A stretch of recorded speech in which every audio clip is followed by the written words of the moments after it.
গৌৰৱ গগৈ সঁচাকৈয়ে মিয়াৰ দালাল নেকি? আপোনালোকে এইকেইদিন সকলোৱে দেখি আছে, গৌৰৱ গগৈ যলৈকে গৈছে তলৈকে শ্লোগান দিছে মানুহবিলাকে, গৌৰৱ গগৈ মিয়াৰ দালাল, মিয়াৰ দালাল। আহক এই বিষয়ে কিছু আলোচনা কৰো। নমস্কাৰ দৰ্শকসকল, আহিছো অন্য এটা বিষয়ৰ মাজলৈ। কলিয়াবৰত 10 বছৰ সাংসদ হৈ থাকিল, অথচ ওচৰৰে গুৰুজনাৰ জন্মস্থান বটদ্ৰৱালৈ যোৱাৰ সময় নহল। নিজৰ চৰকাৰ থাকোতে গুৰুজনাৰ জন্মস্থানত অচিনাকি মানুহ আনি বহুৱালে।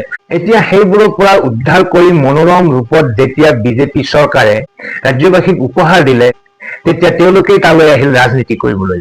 কোনোবাই মোক কওকচোন, ডাম্পাৰত উঠি বাৰু কোনোবাই সত্ৰলৈ যায় নেকি? যি নহওক, এইবাৰ কংগ্ৰেছৰ নিৰ্বাচনী শ্লোগান হৈছে জাতি বচাওক, মাটি বচাওক, সময়ৰ পৰিৱৰ্তন, নতুন বৰ অসম। যি কংগ্ৰেছে জাতি ৰক্ষাৰ বাবে ৰাজপথলৈ ওলাই অহা হেজাৰ হেজাৰ জনতাৰ ওপৰত CRP মেলি দি 855 জন তেজাল ডেকাক গুলিয়াই মাৰিব পাৰে, সেই কংগ্ৰেছে জাতি ৰক্ষা কৰিব? যি কংগ্ৰেছৰ দিনত লাখ লাখ মাটি বেদখলৰ কবলত পৰিল, যি কংগ্ৰেছে সেই বেদখলীকৃত মাটি দখলমুক্ত কৰিবৰ বাবে উচ্ছেদ চলাবলৈ গলে বাধা প্ৰদান কৰে, সেই কংগ্ৰেছে মাটি ৰক্ষাৰ কথা কৈছে? তেওঁলোকে কিবা সময়ৰ পৰিৱৰ্তনৰ কথাও কৈছে। কি পৰিৱৰ্তন কৰিব তেওঁলোকে? উচ্ছেদিতক মাটি ঘূৰাই দিব, উৎকোচ লৈ চাকৰি দিয়াৰ ব্যৱস্থা পুনৰ আৰম্ভ কৰিব, নে গড় হত্যাৰ দিনবোৰ পুনৰ ঘূৰাই আনিব? আৰু আহিল নতুন বৰ অসমৰ প্ৰসংগ। যিটো সময়ত বিজেপি চৰকাৰে খিলঞ্জীয়া জাতি জনগোষ্ঠীৰ ঐতিহ্য, পৰম্পৰা আৰু সংস্কৃতি ৰক্ষাৰ বাবে সুকীয়াকৈ এটা বিভাগ খুলি সকলো জাতি জনগোষ্ঠীকে সমমৰ্যাদাৰে আগুৱাই যোৱাৰ সুযোগ প্ৰদান কৰিছে, সেইখন অসমত নতুন বৰ অসমৰ প্ৰাসংগিকতা ক'ত? নতুনকৈ কাক অন্তৰ্ভুক্ত কৰি নিৰ্মাণ কৰিব খোজা হৈছে সেইখন বৰ অসম? সেইবাবেই হয়তো মুখ্যমন্ত্ৰীয়ে কৈছে এইবাৰ তেওঁলোকক অসমৰ ৰাইজে ভাবিব নোৱাৰা ধৰণে শাস্তি দিব। কি কৈছিল তেওঁ, শুনো আহক।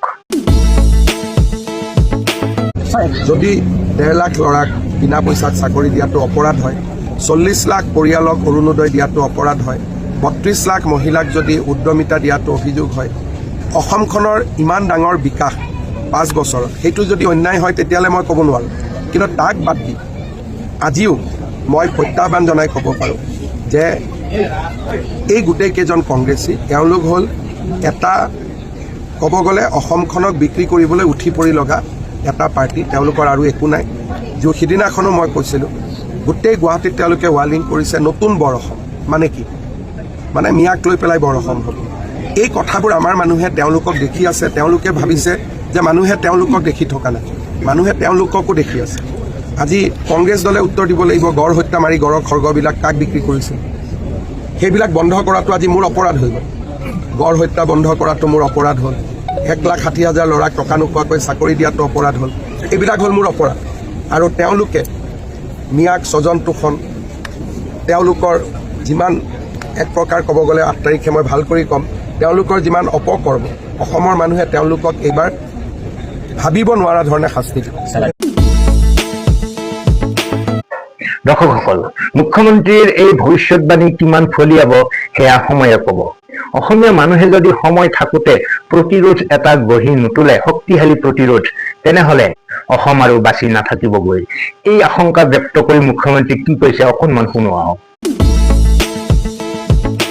গৌৰৱ গগৈ কলিয়াবৰ লোকসভা সমষ্টিৰ সাংসদ আছিলে আৰু তেখেতৰ দিনতে বটদ্ৰৱা অনুপ্ৰৱেশকাৰীয়ে দখল কৰিছিল আৰু কাজিৰঙাও অনুপ্ৰৱেশকাৰীয়ে দখল কৰিছিল।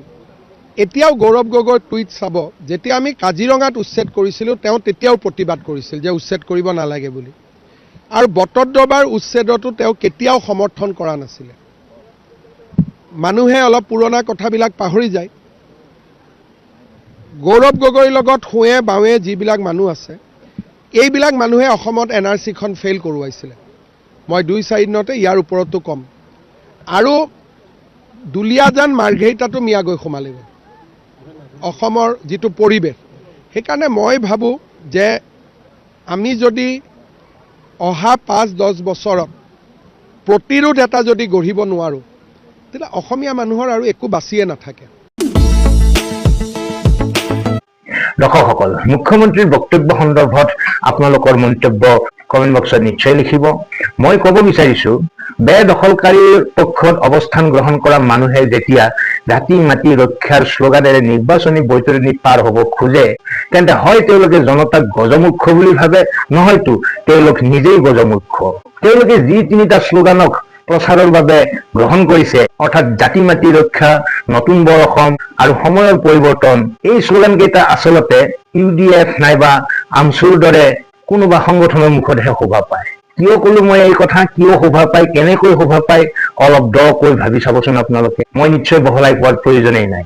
কিন্তু প্ৰশ্ন হ'ল, UDF বা আমচুৰ মুখত শোভা পোৱা শ্লোগান বৃহত্তৰ অসমীয়া জাতিৰ সত্তাই গ্ৰহণ কৰিব জানো? সেইকাৰণেই কিজানি গৌৰৱ গগৈ য'তেই যায় ত'তেই সন্মুখীন হৈছে সেই শ্লোগানৰ নিয়াৰ দালাল, নিয়াৰ দালাল। আপোনালোকৰ অভিমত নিশ্চয় কমেণ্ট বক্সত লিখিব। আজিলৈ এৰিছো, ভালে থাকক, কুশলে থাকক, ধন্যবাদ।